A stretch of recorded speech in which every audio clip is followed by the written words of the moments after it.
परिचय। बच्चों, क्या कोई बता सकता है कि यदि हम एक कटोरे में पेट्रोल भरकर एक कमरे में रख दें तो क्या होगा? पेट्रोल वाष्पित हो जाएगा सर। सही कहा तुमने। आप देखते हैं कि पेट्रोल द्वारा उत्पन्न ऊर्जा वातावरण में वाष्पित हो जाती है, परंतु उस रूप में जो कि प्रयोज्य नहीं है। तथापि अगर वही पेट्रोल हम अपनी बाइक में प्रयोग करते हैं तो वह ऊर्जा के उपयोगी स्रोत में परिवर्तित हो जाता है। बच्चों, इस अध्याय में हम ऊर्जा के पारंपरिक एवं गैर पारंपरिक स्रोतों तथा पर्यावरण पर उनके प्रभाव के संबंध में जानेंगे।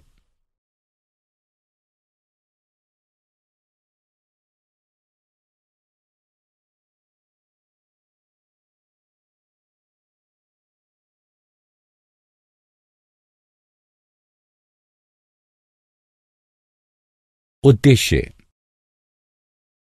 इस पाठ के अंत में आप निम्न करने में सक्षम हो जाएंगे: ऊर्जा के पारंपरिक स्रोतों को जानना, ऊर्जा के गैर पारंपरिक स्रोतों को जानना, पर्यावरण विषयक सरोकारों का वर्णन करना, ऊर्जा स्रोतों की अवधि की व्याख्या करना।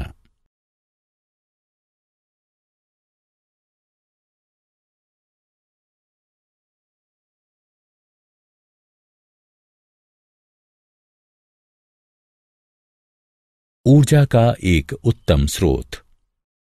आपके दैनिक जीवन में सारा दिन आपको ढेर सारी ऊर्जा की आवश्यकता पड़ती है। आपके द्वारा की जाने वाली सभी शारीरिक गतिविधियों के लिए ऊर्जा की आवश्यकता होती है।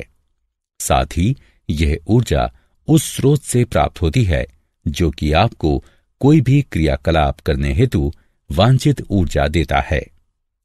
आपको ये बात ध्यान में रखनी चाहिए कि ऊर्जा का कोई भी उत्तम स्रोत बड़े परिमाण वाला कार्य करने में सहायक होना चाहिए, सरलता से उपलब्ध होना चाहिए, सरलतापूर्वक भंडारण योग्य तथा परिवहन योग्य होना चाहिए, सस्ता होना चाहिए। ऊर्जा के पारंपरिक स्रोत। जीवाश्मी ईंधन। जीवाश्मी ईंधन प्राकृतिक प्रक्रियाओं द्वारा उत्पन्न होते हैं। उनमें कार्बन की प्रतिशतता अत्यधिक होती है। ये ऊर्जा के अनवीकरणीय स्रोत हैं, क्योंकि इन्हें बनने में लाखों वर्ष लगते हैं।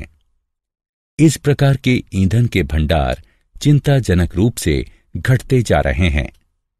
जीवाश्मी ईंधन निम्नलिखित प्रकार के होते हैं: कोयला, पेट्रोलियम, प्राकृतिक गैस, भारी कच्चा तेल।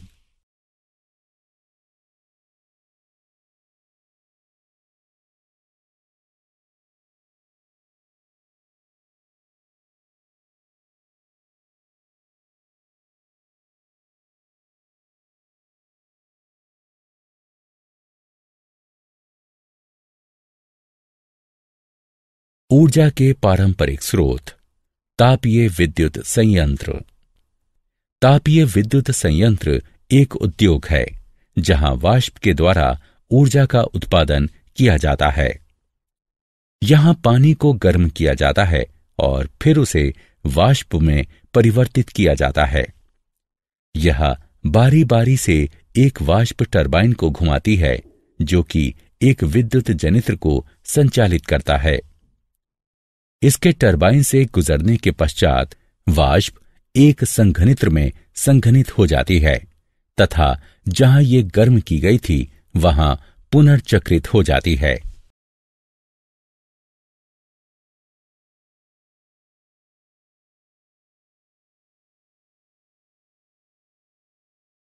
ऊर्जा के पारंपरिक स्रोत। जल विद्युत संयंत्र। जल विद्युत संयंत्र गिरते जल की ऊर्जा से विद्युत उत्पादन करते हैं। जल विद्युत संयंत्र ऊर्जा का नवीकरणीय स्रोत है।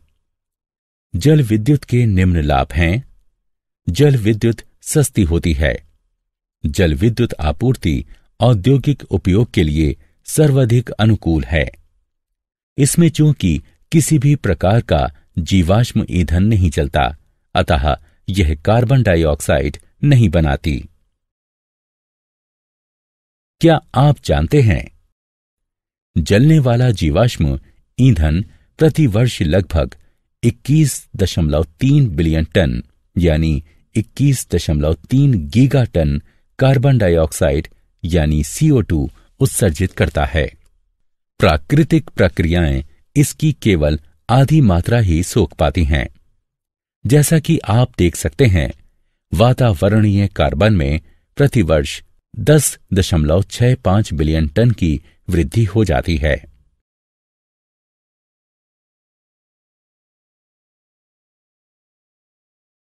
जैव मात्रा, बायोमास।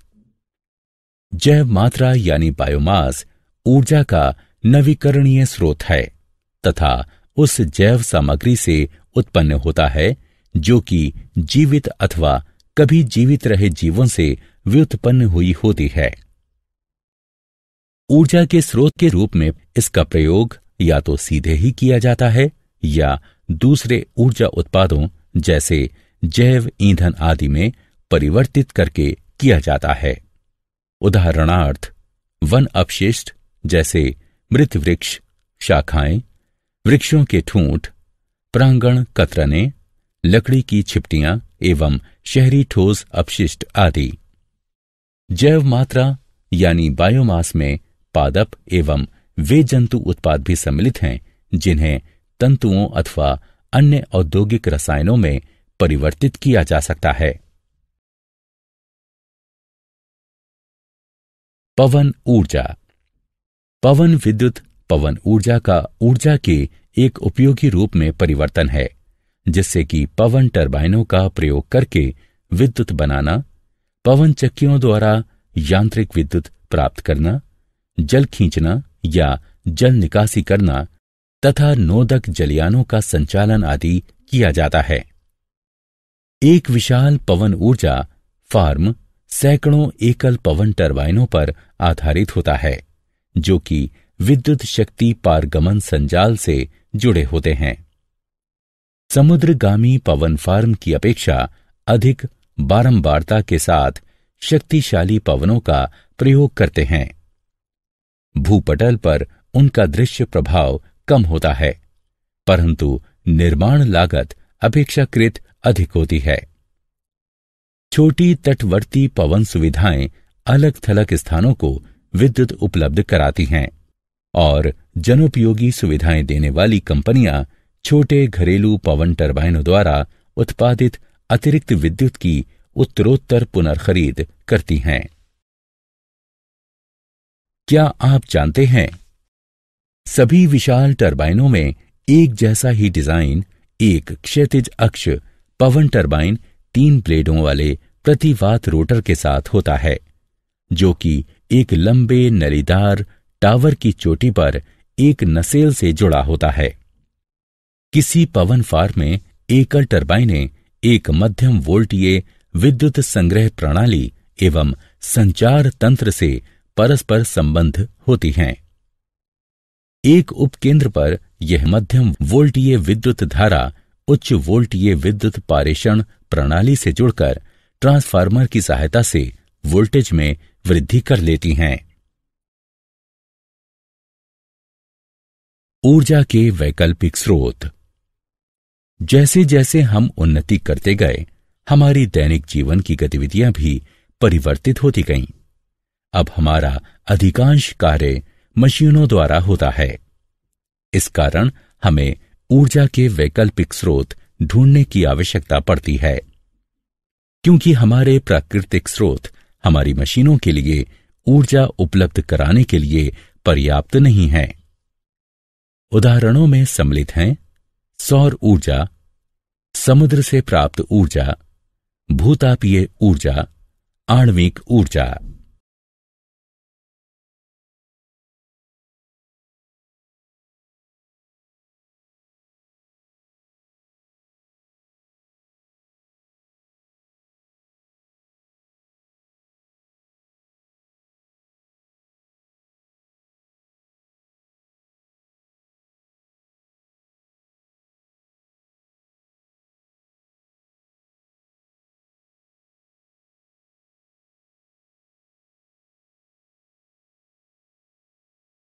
सौर ऊर्जा। सौर ऊर्जा सूर्य के विकिरित प्रकाश एवं उसकी ऊष्मा से प्राप्त होती है। इसका उपयोग मनुष्य द्वारा विभिन्न प्रौद्योगिकियों हेतु प्राचीन काल से किया जाता रहा है। सौर ऊर्जा का प्रयोग विनिर्माण तथा नगरीय भवनों के लिए किया जाता है। हमारे दैनिक जीवन में सौर ऊर्जा का उपयोग पानी गर्म करने में भी किया जाता है, जिसमें सौर गर्म जल प्रणालियां पानी गर्म करने के लिए सूर्य के प्रकाश का प्रयोग करती हैं।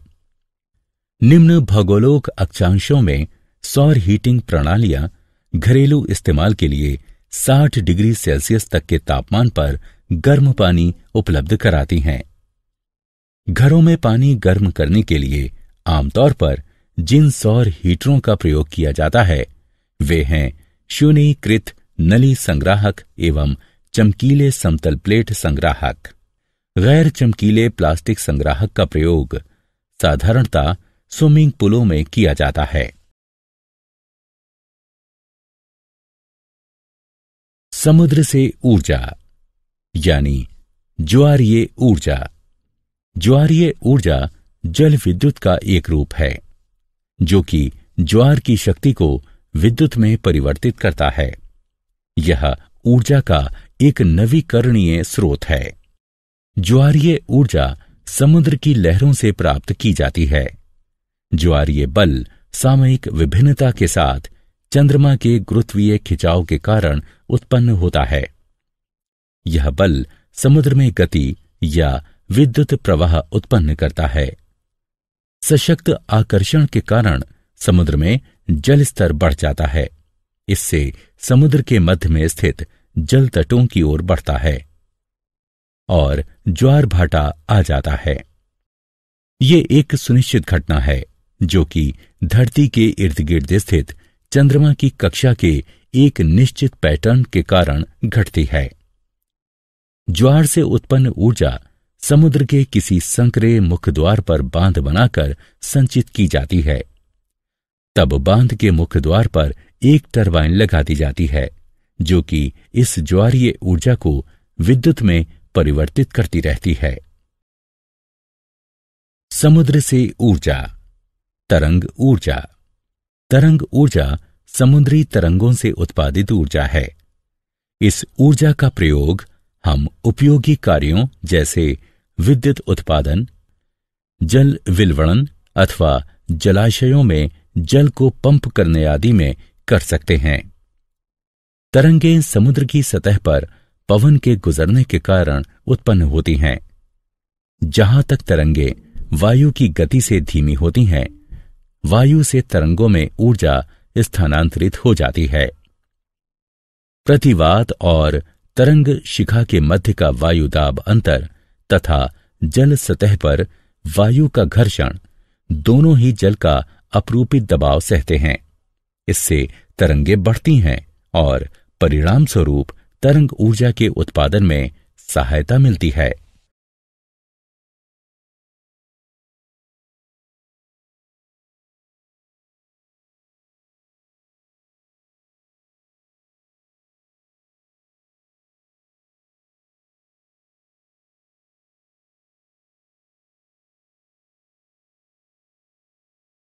समुद्र से ऊर्जा।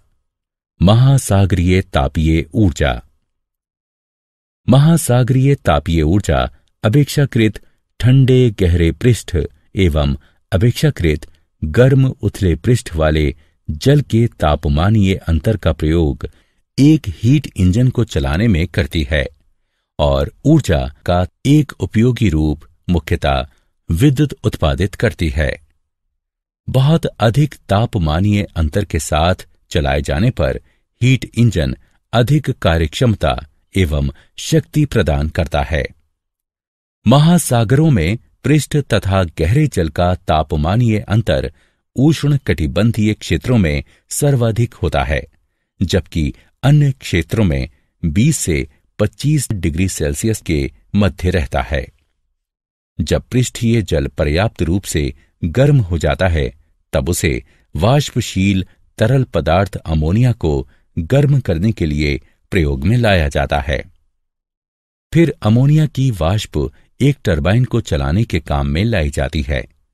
उसके पश्चात सागर की गहराई से ठंडा जल खींचा जाता है और अमोनिया की वाष्प को पुनः तरल रूप में संघनित करने के काम में लाया जाता है।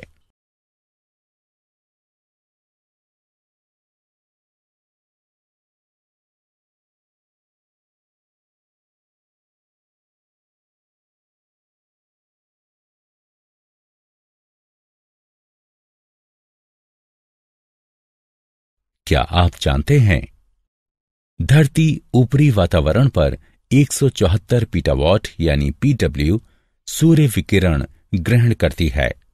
इसका लगभग 30% वापस अंतरिक्ष की ओर परावर्तित हो जाता है, जबकि शेष 70% बादलों, महासागरों तथा स्थलखंडों द्वारा अवशोषित कर लिया जाता है।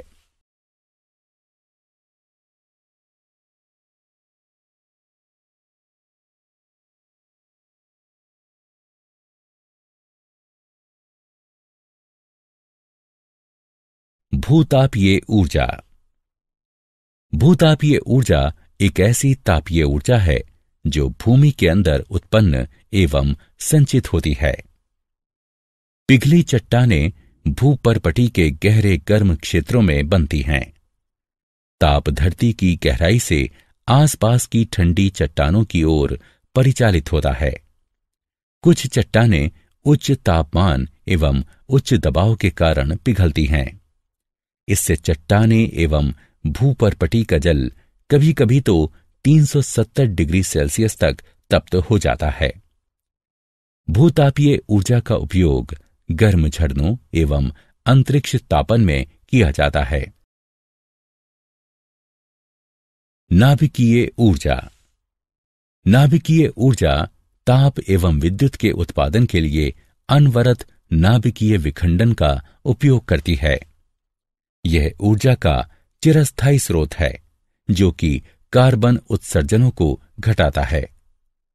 नाभिकीय ऊर्जा एक प्रक्रिया द्वारा उत्पन्न होती है जिसे नाभिकीय विखंडन कहते हैं।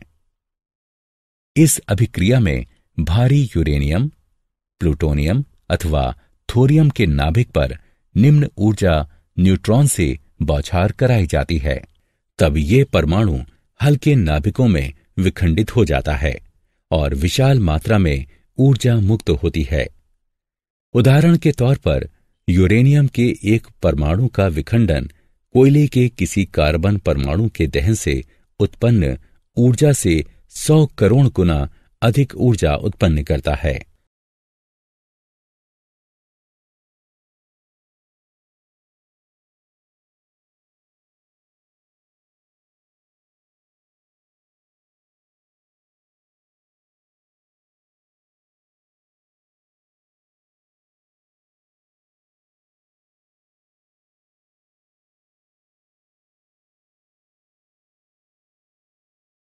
पर्यावरण विषयक सरोकार। ऊर्जा के किसी भी स्रोत का प्रयोग हमारे आसपास के पर्यावरण को प्रभावित करता है। अतः किसी भी ऊर्जा स्रोत के दोहन से पूर्व यह सुनिश्चित कर लिया जाना चाहिए कि इससे न तो पर्यावरण संतुलन बाधित हो और न विधि अवहेलना हो। नवीकरणीय ऊर्जा स्रोत अधिक समय तक चलते हैं क्योंकि वे उत्पादन करते रहते हैं, जबकि अनवीकरणीय ऊर्जा स्रोत समाप्त हो जाते हैं। ऊर्जा के चयन, प्रयुक्त हो रही ऊर्जा के उद्देश्य तथा ऊर्जा के वास्तविक उपयोग में हमें ईमानदार होना चाहिए।